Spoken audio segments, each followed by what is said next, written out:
Good morning students. अब हमारा जो नेक्स्ट टॉपिक है वो है अकरेंस ऑफ मेटल्स। कोवलेंट और आयनिक बॉन्डिंग के बाद अगला टॉपिक जो स्टार्ट करना है उसका नाम है अकरेंस ऑफ मेटल्स, कि मेटल्स अर्थ में पाए कैसे जाते हैं और उनको हम डेली यूज़ में जो मेटल्स हम इस्तेमाल कर रहे हैं वहाँ तक कैसे पहुँचते हैं। तो ये पूरी प्रोसेस को डिस्कस करेंगे। तो सबसे पहले ये पता लगाते हैं कि मेटल अर्थ के अंदर, अर्थ के क्रस्ट में किस फॉर्म में पाए जाते हैं। तो मेटल्स दो तरह से अवेलेबल है, एक तो फ्री स्टेट में और दूसरा कंबाइंड स्टेट में। अब इन दोनों स्टेट्स में फ़र्क क्या है? अगर आप मेटल्स को बिना किसी इम्प्योरिटी के पा रहे हैं, मिल रहा है अगर आपको, तो वो उसकी फ्री स्टेट है। जैसे कि गोल्ड, सिल्वर, प्लैटिनम और कॉपर, ये अर्थ में यूं के यूं पाए जाते हैं और इनके साथ किसी के साथ कॉम्बिनेशन नहीं है। क्यों? क्योंकि एक तो ये बहुत ही कम रिएक्टिव मेटल हैं, किसी के साथ कंबाइन करते नहीं हैं आसानी से। तो जब कंबाइन ही नहीं करेंगे तो ये आसानी से फ्री स्टेट में मिल सकते हैं। दूसरा, कंबाइंड स्टेट में इनकी रिएक्टिविटी बहुत ज़्यादा हाई होने की वजह से ये अकेले नहीं रह सकते हैं, नेचर में किसी न किसी के साथ कंबाइंड फॉर्म में मिलते हैं। इसीलिए ये वाले जो मेटल्स हैं ये क्या होंगे? कंबाइंड फॉर्म में मिलेंगे। जैसे कि NaCl से Na निकाला जाता है, MgCl2 से Mg, ZnO या ZnS से Zn मिलता है हमें। तो हम किन मेटल्स को हम कंबाइंड स्टेट में मानेंगे और किन को फ्री स्टेट में? तो वो मेटल्स जिनकी रिएक्टिविटी बहुत ज़्यादा हाई होती है वो कंबाइंड स्टेट में पाए जाते हैं, और जिनकी रिएक्टिविटी बहुत ही कम होती है वो फ्री स्टेट में मिलते हैं। अब नेक्स्ट हमारी बेसिक स्टार्ट करते हैं मेटल्स के बारे में। सबसे पहली चीज़ जो अर्थ से हमें मिलती है उसका नाम होता है मिनरल। मिनरल क्या होते हैं? एक नेचुरल मटेरियल को कहा जाता है जिसके अंदर क्या होता है? मेटल होता है और उसके कंपाउंड्स होते हैं। यानी कि ऐसी कंबाइंड फॉर्म में आपको अगर मेटल मिल रहा है अपने कंपाउंड्स के साथ अर्थ क्रस्ट में, तो उस नेचुरल मटेरियल को हम क्या कहते हैं? मिनरल कहते हैं। अब अगली चीज़ और क्या है? और एक मिनरल है, और एक टाइप का ही मिनरल होता है जिससे हमें क्या मिलता है? मेटल मिलता है। जब उसकी पूरी एक्सट्रैक्शन की जाएगी, और की सफाई वगैरह कर लेंगे, उस पर पूरे प्रोसेस लगा के उसको साफ़ करके निकाल लेंगे, तो जब हमें मेटल मिल जाएगा मिनरल से, उसको हम क्या कहेंगे? और कहेंगे। यानी कि मेरे पास बहुत सारे मिनरल्स थे, उसमें से मैंने कुछ एक मिनरल्स को सिलेक्ट कर लिया जिसके अंदर क्या है, मुझे ऐसा लग रहा है कि मैं उसमें से मेटल बना सकती हूँ। तो मिनरल से मेटल तक पहुँचने की प्रोसेस में जिन मिनरल्स को इन्वॉल्व किया जाता है उन्हें और कहते हैं। तो इससे एक जनरलाइजेशन मिलेगी हमें, क्या कि और निकालने के लिए, और अगर हमें चाहिए है तो मिनरल तो होना ही होना चाहिए।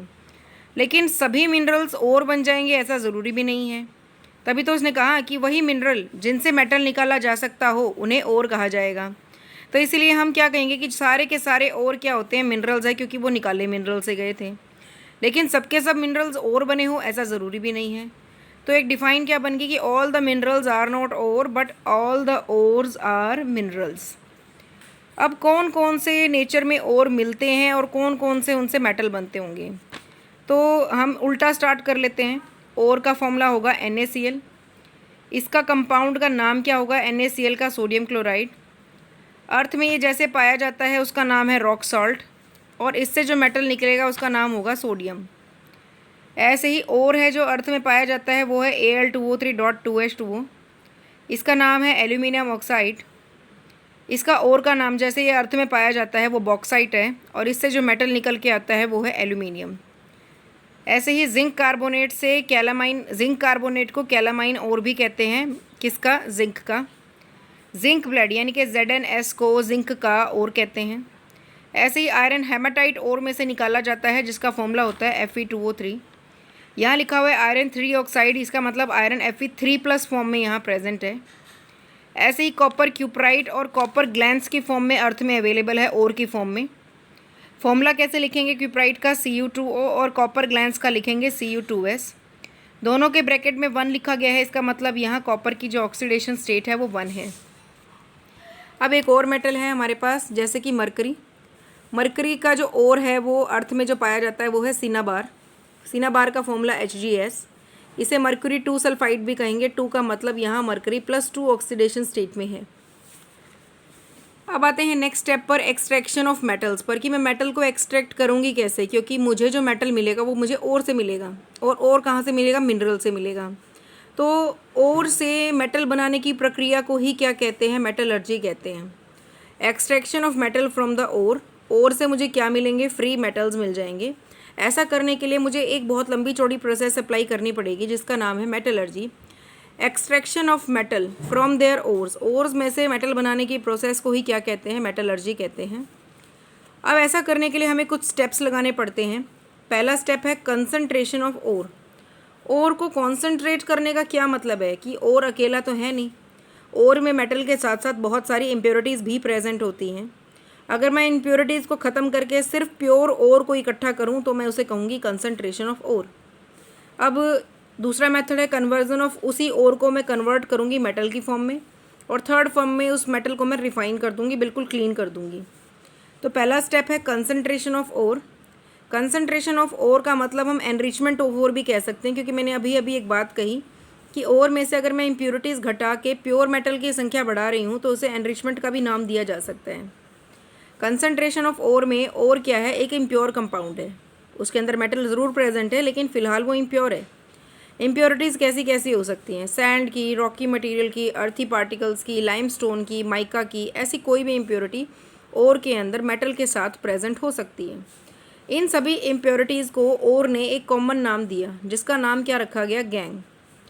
अब इस गैंग को रिमूव करने के लिए हम लोग ओर के अंदर एक चीज़ डालते हैं। क्या डालते हैं, फ्लक्स। ये फ्लक्स क्या करता है, गैंग को रिमूव कर देता है।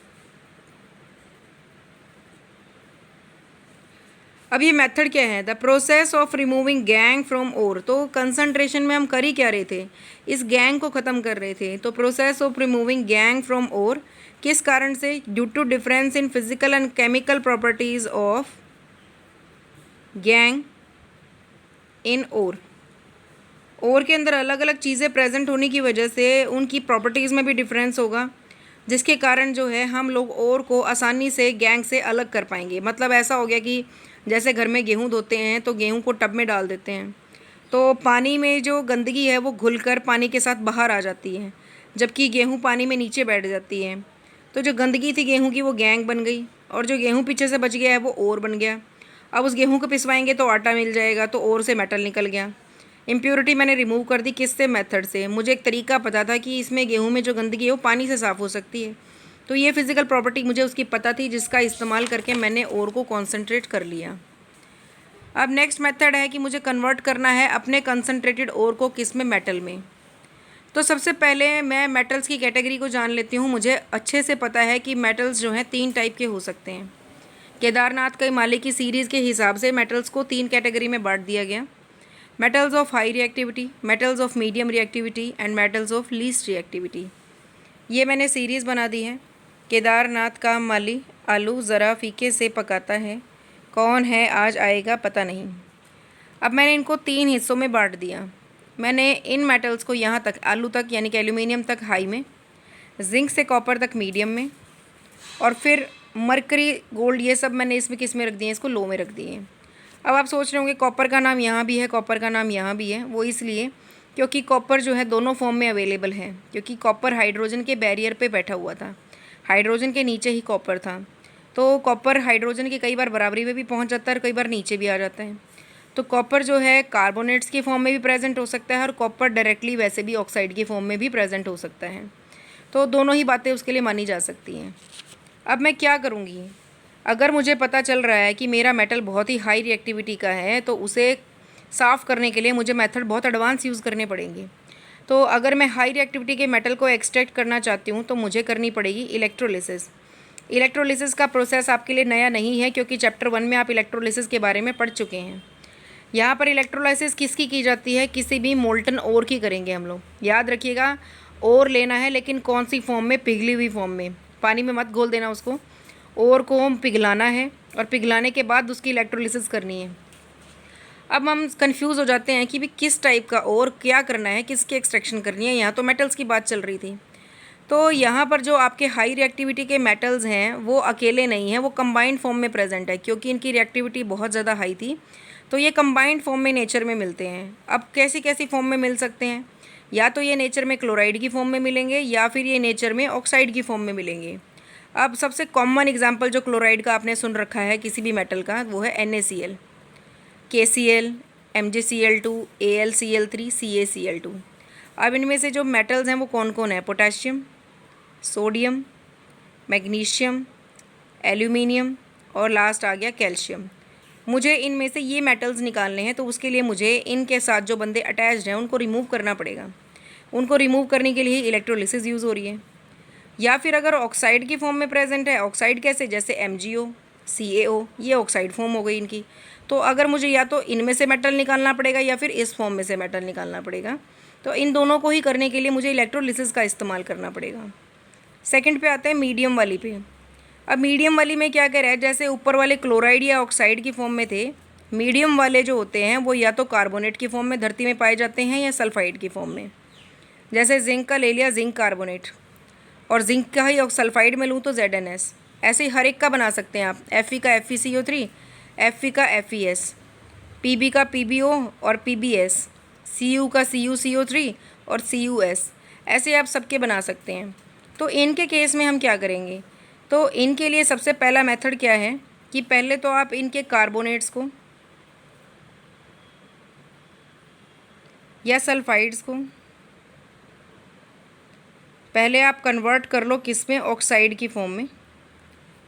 जैसे ही ऑक्सीजन आ जाएगी मेटल के पास, तो बस मुझे उसके बाद उसकी क्या करनी है, रिडक्शन करनी है।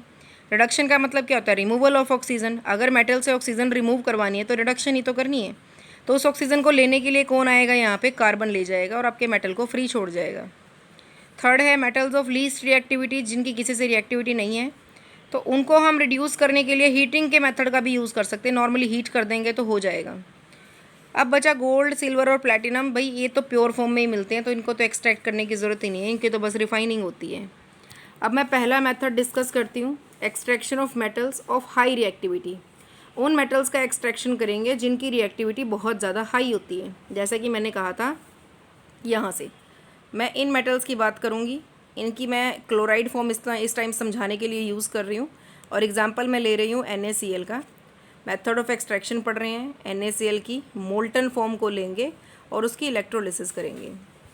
तो मैंने नमक ले लिया, उसकी मोल्टन फॉर्म ली, पिघली हुई फॉर्म ले ली, तो नमक टूट गया Na पॉजिटिव और Cl नेगेटिव में। इलेक्ट्रोलिसिस करने के लिए 2 इलेक्ट्रोड चाहिए होती हैं, पहली है कैथोड और दूसरी है एनोड। कैथोड पर इलेक्ट्रॉन्स का गेन होता है, ये मैं पहले भी बता चुकी हूँ। उसको अगर इलेक्ट्रॉन्स को गेन कर रहे हो तो रिडक्शन होगी, और अगर इलेक्ट्रॉन्स का लॉस होगा तो ऑक्सीडेशन होगी, और वो किस पर होगी, एनोड पर होगी। अब सबसे पहले NaCl को ले लेते हैं, मोल्टन फॉर्म में आते ही ये टूट जाएगा। अब उसको समझाने से पहले आप एक फ़िगर को देख लीजिए। देखिए यहाँ पर मैंने एक कंटेनर ले रखा है, इसमें इलेक्ट्रोलिसिस करूँगी। 2 इलेक्ट्रोड मैंने इसमें फ़िट कर दिए। एक का नाम एनोड है, एक का नाम कैथोड है। एनोड पर पॉजिटिव चार्ज है, कैथोड पर नेगेटिव चार्ज है।